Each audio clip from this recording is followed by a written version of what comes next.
Hey everybody, hello from Londonist. Now we're in front of the British Museum and it's in construction.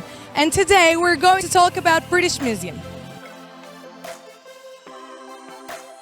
So you might think you know the British Museum, but I'm sure there is more to discover for you. So we've listed some highlights and we're going to tell you some secrets that is going to be delightful even the most enthusiastic fans of the museum. And maybe you knew it already, but if you know it, probably you work here. So we're starting. First, the British Museum is older than the USA. The British Museum is the world's oldest national public museum. Founded in 1753, it opened its doors on 1759, 17 years before the Declaration of Independence. It was free to all studious and curious people, and still it is. The museum had its own tube station for over 30 years.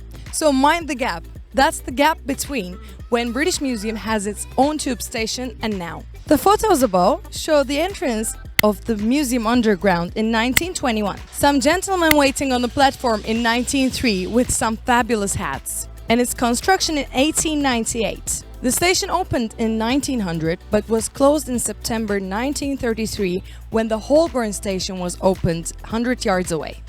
So the third one is a really cute fact. The museum was once guarded by a cat named Mike. Well, it's not an April Fool's. Many cats have lived in the museum, but the most famous one was Mike. Mike guarded the main gate between 1909 and 1929. When he died, his obituary appeared in Evening Standard and Time magazine. And the fourth fact is that London's landmarks could have been very different indeed. The museum was founded in 1753 when Sir Hans Sloane left his collection to the nation. But before the museum could open to the public, a suitable site needed to be purchased. And one of the places that was considered was a place called Buckingham Place, which is rebuilt as Buckingham Palace later. But the trustees agreed instead to move to Montague House, the site of the current museum. And the rest is history, or its geography. And 5. So the British Museum got so big, it had to create 2 other national institutions to cope.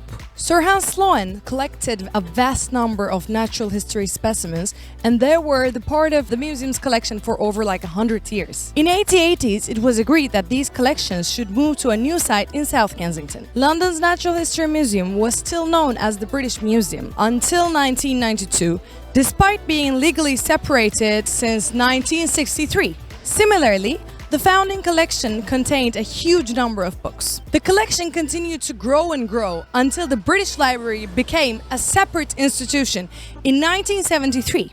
The museum was one of the first buildings to use electric lighting. Until the late 19th century, the museum was lit by natural daylight because oil lamps, gas lamps, candle lighting that were not used in galleries because of the fear of fire. And so the museum was often forced to close early due to poor light and during in the winter in London fog. And in 1879, an experimental electric lighting was provided in the front hall. Within 10 years, an improved system had been extended to the most of the public areas. And the engraving above was first published in the London Illustration News in February 1890.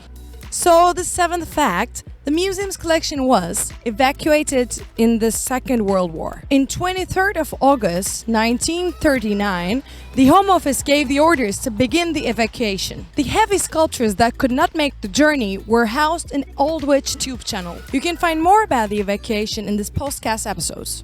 So the 8th fact.